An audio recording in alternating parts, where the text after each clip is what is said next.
Hyderabad langar house లో హైకేర్ హాస్పిటల్లో వైద్యుల నిర్లక్ష్యంతో నిండు ప్రాణం బలైంది. ఎల్లయ్య అనే వ్యక్తి ఆయాసంగా ఉందని లంగర్ హౌస్ హైకేర్ హాస్పిటల్లో చెకప్ చేసుకున్నాడు. వైద్యులు ఈసీజీ చేసి ఎలాంటి ప్రమాదం లేదన్నారు. 24 గంటలు అబ్జర్వేషన్లో పెట్టాలని వైద్యులు కుటుంబ సభ్యులకు తెలిపారు. కాసేపటికే వ్యక్తి ఆరోగ్యం మరింత క్షీణించగా తమ వద్ద కార్డియో స్పెషలిస్ట్ లేరని వెంటనే వేరే ఆసుపత్రికి తరలించాలని కుటుంబ సభ్యులకు వైద్యులు సూచించారు. ఆసుపత్రికి తరలించేలోపే ఎల్లయ్య అనే వ్యక్తి మృతి చెందాడు. హాస్పిటల్ ఎదుట పెద్ద ఎత్తున మృతిని కుటుంబ సభ్యులు ఆందోళన చేపట్టారు. వికటించిన ఇంజెక్షన్ ఇచ్చినట్లు బాధితులు తెలిపారు.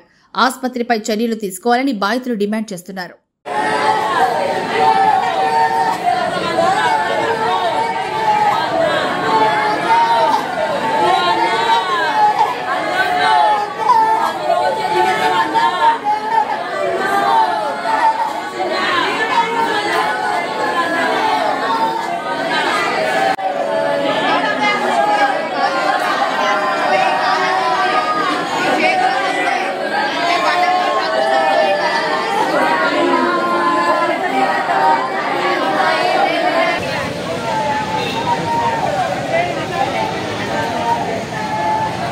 హైదరాబాద్ లంగర్ హౌస్ లో హైకేర్ హాస్పిటల్లో వైద్యుల నిర్లక్ష్యంతో నిండు ప్రాణం బలైంది.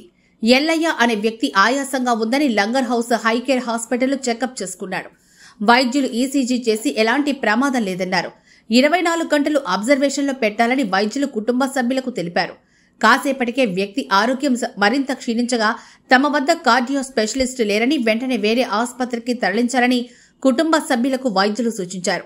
ఆసుపత్రికి తరలించేలోపే ఎల్లయ్య అనే వ్యక్తి మృతి చెందాడు. హాస్పిటల్ ఎదుట పెద్ద ఎత్తున మృతిని కుటుంబ సభ్యులు ఆందోళన చేపట్టారు. వికటించిన ఇంజెక్షన్ ఇచ్చినట్లు బాధితులు తెలిపారు. ఆసుపత్రిపై చర్యలు తీసుకోవాలని బాధితులు డిమాండ్ చేస్తున్నారు.